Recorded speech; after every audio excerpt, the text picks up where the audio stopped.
You know, it's almost like your birthday with a package from China, so let's go.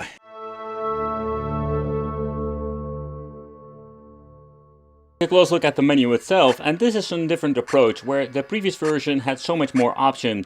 This is more for if you just want to buy something and you just want to play, you can just pick it up and just play. There is not a lot of configuration going on, so the only thing you can actually do is going all the way to the back and going to the settings. You're having less played. We're having the menu with previews, not even a movie, just a picture. We're having favorites. Then over here having search. So that's one of those options. Like always, let's search for Sonic and let's see how fast it will respond. You can see that it almost instantly load.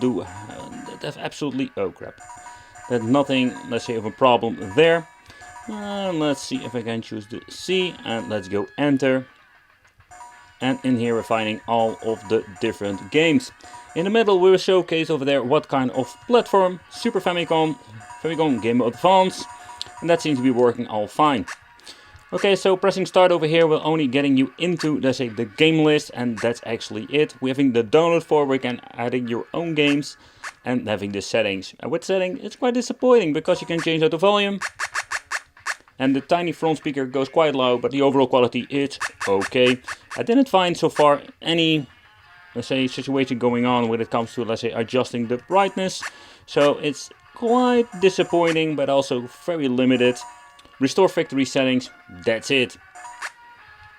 And that's the only thing. But also when it comes to the systems, 8-bit, 16-bit, handhelds, even PlayStation.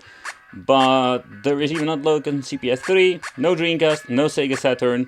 So that's a little bit of a disappointing situation. But the first thing I'm just going to be, let's go for the, let's say, the craziest thing. Let's check out some PlayStation and let's see how it actually works out, because those systems are quite difficult to emulate. Yeah, unfortunate, they're also going to be removing the background music to save up space. Chariots on Fire 2, that's what they call Twisted Metal. Okay, but the reason I wanted to boot that up is it's just a simple reason. That's going to be configuring. Options are like having none of them. So if the audio itself is not good, you do have just a general problem. So over here having the load state, I made one earlier just to see if it's going to be loading up. You can see it takes a couple of seconds to load up. Okay, well now we can just get into the game and the loading situation works great. This is also a great game to test out the D-pad because you need to navigate and accelerate if you want to. You also have like a different configuration going on. So shooting is very easy to touch because thanks of the, let's say, right different height of the shoulder buttons. But yeah, when you're going to be using the side ones, you can press them, but everything seems to be working just fine. Let's see if it's special, you can switch between the weapons. And everything works quite nice and also comes with the volume itself. Going back to the menu, we can go all the way back and you can just see how fast it all loads up. So when it comes to the overall, let's say, software and how it works, it's very limited, but it works quite nice. The unfortunate thing is when it comes to, let's say, games like Contra, where we need to have a different aspect ratio, they didn't implement this, so we're going to be here in widescreen shenanigans all the way. So that's quite unfortunate when it comes to games like this. And the overall emulation performance do have like stuttering, so that is not going to be an overall great experience. And that is quite unfortunate because those games are just a lot of fun to play and they can run on a freaking potato nowadays. Oh. Okay, so let's move on to some other games of MAME, and I can tell you that it was just a single game that didn't run great, because getting into some other games, they run amazing. I already told you before that the D-pad, you really need to get used to it. It's not the best D-pad I've ever seen, but I don't have any problems getting into some Street Fighter with this. It's absolutely amazing, just great. The display of this thing looks just stunning with this beautiful, let's say, IPS panel, and the resolution of this thing is just great. Making a quick load, quick save is so easy to do.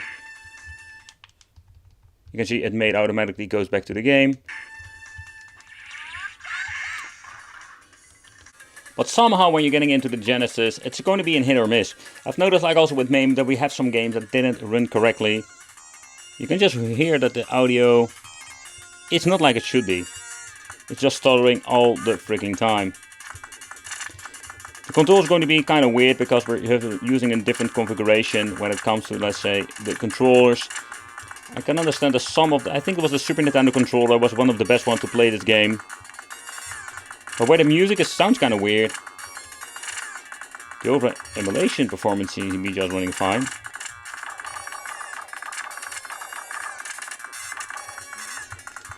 But when it comes to, let's say, the software itself, there's absolutely room for improvement over here. I would not be surprised if this product is being on the market for some time. They're going to be coming in custom firmware or, let's say, an updated version of this. But let's move up to some more 16-bit with the Super Nintendo, and you can just see this is absolutely great overall emulation performance. But if you never tried this game before, this game is so much fun. Wild Guns, what an hidden gem this is. This is more like a rip-off or like a clone of the Blood Bros from MAME. This is such a cool game to play. Very difficult to get because it's a very expensive one too. But I think it's absolutely worth it. And the emulation performance seems to be working just fine over here. Okay, another system I just wanted to see how it actually works is the Famicom. Oh, one of my favorite games, Adventure Island. So what it did is absolutely great that we have two buttons. Or actually, normally you have two buttons, but I think they used one for the turbo. I always love it when they're going to be implementing this because it's so much fun. And also kind of cheesy to just play like that. Okay, so let's check out which buttons are what. So this is a jumping. See, and that's kind of weird. So we're actually having only one for shooting my axis. Ah, there we go. So we can also use the back buttons. And the back buttons, I'm guessing, are also for the turbo. So we have 6 buttons that we can actually use. Okay, that's kind of weird. So the ARM Cortex A7, and yeah, this is absolutely not like super spectacular when it comes to, let's say, the 1 GB of RAM. Yeah, memory is 8 GB when it comes to the storage capacity, and we're having 3000 milliamp, let's say, lithium-ion polymer battery. So there comes this nice specification that we have seen before with different handhelds. But how about the overall performance and what can we do? So they went for a different approach with this device as it was going to be released. It comes in different kind of, let's say, colors, not variations when it comes to controls. Some of the handheld manufacturers do have some options there. So over here we're finding different kind of colors. I went for the translucent or translucent-ish, let's say, purple version, but you do have like all kinds of versions, including the gray retro, let's say, Super NES version. So different kind of sizes, and yeah, when it comes to, let's say, the performance, this is quite interesting. Because when you're going to be booting up, this is more like a handheld that you can pick up and just play with a very basic menu. And I mean particularly when it comes to, say, the way how it will work, I will showcase later on. So but let's do a chit chat about the controls and everything else. The first thing I've noticed that this thing has absolutely huge buttons. I've seen it with the D007 was also one of those handhelds. And yeah, when you're touching it, it does have like a very nice touch to it. Do have like a little bit of a wiggle feel to it. And the travel is quite long. But what I love about this is when you're going to be actually holding it, it feels very comfortable. And that is simply to do of the size and also when it comes to the way how they are shaped. The feel itself is absolutely amazing. We do have two joysticks, both are like Nintendo Switch clone joystick without the click. Yeah, they're just in different, let's say, configurations. Kind of interesting they went for this one without the click. You do feel something, but there is no micro switch underneath. Select and start, and over here a menu button. And the menu button, this is something you do see with a lot of handhelds nowadays. But the configuration is slightly different because when it comes to pressing this, it will give you like the quick load menu. I'm going to be showing you later on too. Okay, so another thing that's quite interesting is the D-pad itself. The D-pad is absolutely huge. It's just, man, it's something completely different. And the feel itself, I can tell you, it's very strange, but it is very responsive. But the first thing I'm going to do is testing out the D-pad with some Street Fighter. And I've noticed that the D-pad, you really need to get used to it. But when you're getting the hang of the touch, it is a very responsive D-pad. So I think it's absolutely great, because this is one of the games I play just most of the time. So D-pad wise, for fighting games, this thing is absolutely great. But how about if you're going to be playing games like Contra? So that is one of the other tests I just love to do, and you can just see if you want to shoot in a certain direction, the diagonals are absolutely amazing when it comes to the D-pad too. So also when it comes to fighting games or games like Contra or beat 'em ups, the D-pad is absolutely a good one. It also has a very tiny curve into it, and what I love about it that it feels very nice when it comes for playing. And when you're looking at the general performance of the D-pad, I'm very pleased with it. The translucent case is quite interesting too, because this is not like 100% see-through or translucent. It's more like this smokish, I don't know exactly how to say it. You can see through it, but it is not the same that we have seen before with different devices. In here we're finding some more information. This calls is SZDYYER. The model number is a D35S Plus edition. Overall, like it comes with a 3000 mAh battery, and oh boy, this thing is also gigantic when you look at it. You can remove it, and that's absolutely one of those improvements I'm guessing they made. But later on we're going to be doing a side-by-side comparison. But getting out of it, oh man, getting it out is going to be very difficult. And in particular when it comes like how like it squeezes in. It looks like a very strange package. It also comes here with some information. So if you need to find a replacement, I'm guessing you can find them throughout, let's say, the manufacturer of the device itself.